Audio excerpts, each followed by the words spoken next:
السلام علیکم ورحمۃ اللہ تعالی وبرکاتہ. مفتی صاحب تاسو څنګه یې؟ طبیعت مو ښه دی؟ نور قربان خیر دی.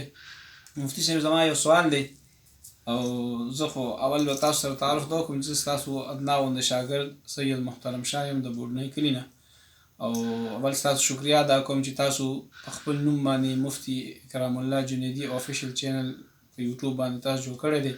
هغې نه خلکو ته ډېره فایده حاصلیږي.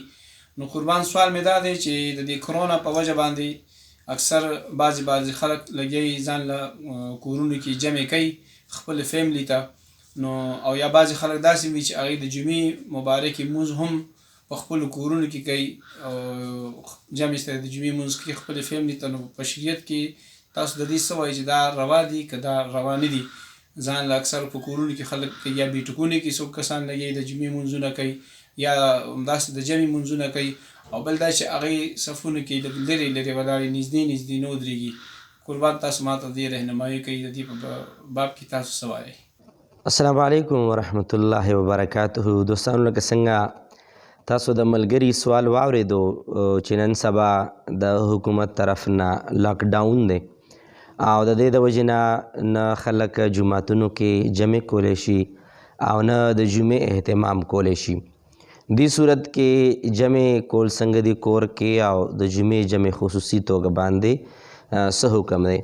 دوستانو د عام جمع خو بالکل کور کې جایز ده، په هغې کې څه شک و شبهه نشته.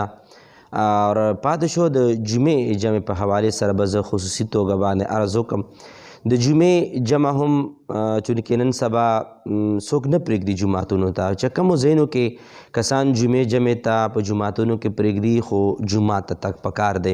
خو که چېرې نه پرېږدي او حالات او واقعات دي داسې چې د حکومت طرف نه زوره نه ده اور خلک تللی نشي، نو بیا که چېرې داسې څوک جمع ورکولی شي د جمع شرایط پکې پوره وي، نو په کور کې د داسې حالاتو واقعاتو کې کور کې د جمعې جمع ورکولی شي. زه په لنډو الفاظو وایم، ډېر علمي گفتگو به ځکه نه کومه چې زمونږ کتونکو کې هر قسمه زمونږ خویندې رونه کشران مشران علما عوام الناس ټول شته دی پکې، خو صرف دومره به ووایم په لنډه توګه باندې چې د جمعې جمع دپاره چرته جومات شرط نه دی.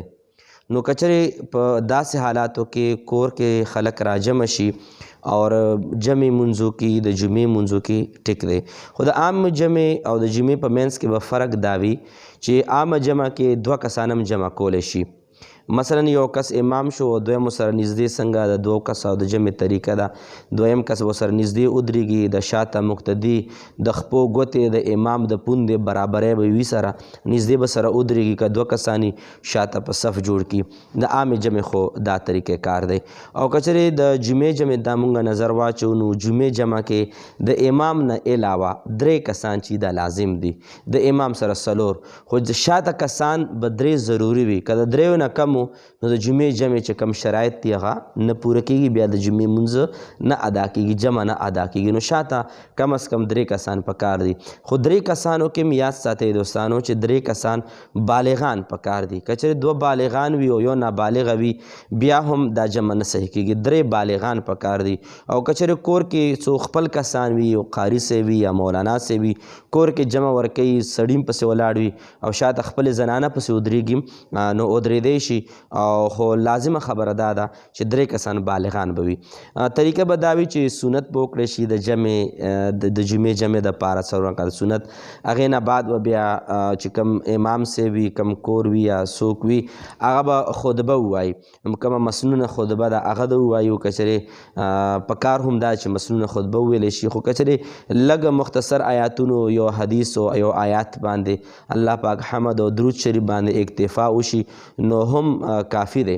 خو لیکن مسنون خطبه به ویلی شي، که چېرې تفصیلي خطبه نه مختصر خطبه هم ویلی شي، هغې نه بعد به جمع وکړي او د جمع نه بعد به باقاعده کمې طریقې باندې نور سنت ادا کېږي همغې طریقې باندې به سنت ادا کړي.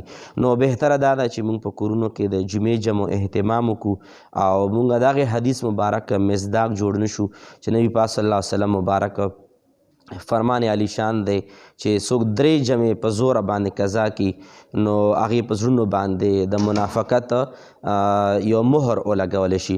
نو که چېرې جمعې په کور کې څوک اهتمام وکړي په دې طریقې کار باندې بالکل د جمعې جمع صحیح کېږي. په دې کې هېڅ حرج نشته او تقریبا که چېرې تاسو جدي د نن سبا علما کرامو ته تاسو د فتوې رجوع وکئ نو علما کرامو همدغه فتوا ورکړې ده چې اول خو جومات ته حاضرېدل پکار دي او که جومات کې پابندي ده لاکډاون دی نه پرېږدي پولیس ولاړ دي کسان فوج ولاړ دی تا جومات ته نه پرېږدي په کور کې چا اهتمام وکړو هم د جمعې مونځ ادا کېږي. رب العالمین د موږ ستاسو د دواړو جهانو خوشحالی نصیب فرمایي. دوستانو رب العالمین ډېر ناراضه دی موږ باندې خپل جوماتونه بند کړي دي موږ باندې خپل کور د بیت الله شریف بند کړی نبی پاک مبارک د روضې سلامونه موږ باندې بند شوي دا د موږ د ګناهونو وجه ده. توبه ویستل پکار دی استغفار ویل پکار دی او رب العالمین په حضور کې خپل او د بل دپاره د دعا ژړا او فریاد کول پکار دی. السلام علیکم ورحمة الله وبرکاته.